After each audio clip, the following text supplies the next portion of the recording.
The BMW X3 has always been one of their best-selling models, so whatever they do to it is gonna have huge consequences. Well, they've only gone on and do this. This is the all-new 4th generation BMW X3 and it is now here in Malaysia in the single X320 xDrive variant. Yes, that is the new name because I is apparently only reserved for electric cars now. Anyway, here are the 5 things that you need to know about this car.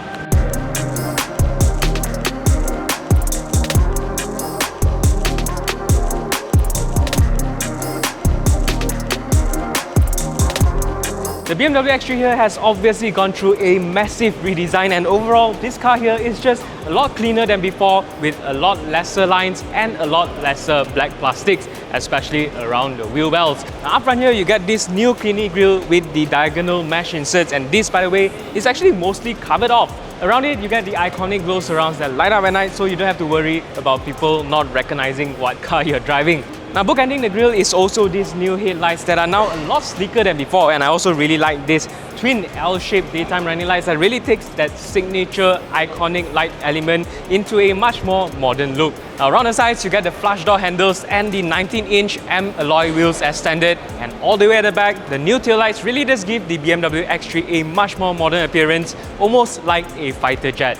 Now this X320 variant actually comes with the M Sport exterior package here in Malaysia, so that's why it gets the sportier bumper designs as well as this blacked out accents all around the exterior. But overall, I really like how the X3 has really retained its signature proportions with its long bonnet and short overhangs, and this car is actually longer, wider and a little bit shorter than before, so it looks even sportier on the roads. Inside here, it really does sort of feel like a mishmash of BMW's latest best hits. We've got this curved display here that we've seen on many of their latest offerings, this interaction bar here that we've seen on the 5 Series and 7 Series that acts as both the ambient lighting system as well as a touch control panel for the climate controls, and even the dashboard layout itself is also somewhat similar to, say, the XM, but I think overall it really does give the X3 a very rugged, very strong feel. The screens here, they measure 14.9 inches for the infotainment display as well as 12.3 inches for the instrument cluster,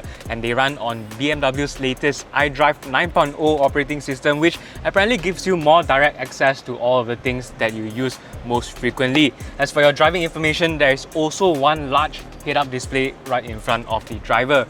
As for your other standard interior equipment, you get this M leather-wrapped flat-bottom steering wheel over here, the 15-watt wireless charging pad down here in the center console, physical iDrive controller, thank God they've stuck with this for so long, sports seats for the front seats, and there's also the 3-zone climate control with a separate control panel for the rear passenger. Oh, and there's also an interior camera over here for selfies or Zoom meetings, I guess. These seats are wrapped in Verganza perforated leather and you can choose between brown or black, and both of them are all paired to this brushed aluminium interior trim. If you're wondering about boot space, the cargo area on this car has actually grown by a little bit up to 570 litres of space, which you can also expand up to 1,700 litres by folding down the rear seats. Underneath the bonnet is still the same 2-litre turbocharged inline-4 engine, but now it's been paired to a 48-volt mild hybrid system to give it a total of 208 horsepower and 330 Nm of torque. But the biggest difference here is the entry-level 20-class X3 now actually gets xDrive all-wheel drive system instead of the S-Drive front-wheel drive from before. Now the powertrain is paired to an 8-speed automatic gearbox, and altogether it should get this car from 0 to 100 in 7.8 seconds all the way up to a top speed of 215 km per hour. Now, even though this car is built on the same platform as before, BMW says that the chassis has been completely reworked with things like a wider rear track, steeper bearings, newly reworked stabilizer mountings and retuned steering, all to give the car a much more sportier and more balanced driving experience. Advanced driver assistance features are included as you'd expect in 2025, with features such as adaptive cruise control with stop-and-go functionality, lane control assistant, and autonomous braking system all coming as standard. For us though, the coolest bit is actually the connected drive services that gives you remote access to your car through an app on your phone, including climate controls and even your lights. With the right upgrades, you can even park your car with your phone as a remote control. How cool is that? The BMW X3 20 xDrive M Sport will be launched in Malaysia as a locally assembled model. Now, official pricing is not yet available, but when it is, I will post a comment down below and pin it up there. But for now, it is estimated to start from 349,000 ringgit, inclusive of the extended warranty and service package that gives you 5 years of unlimited mileage warranty as well as free service. For more information on the all-new 4th generation BMW X3, do log on to AutoBuzz.my.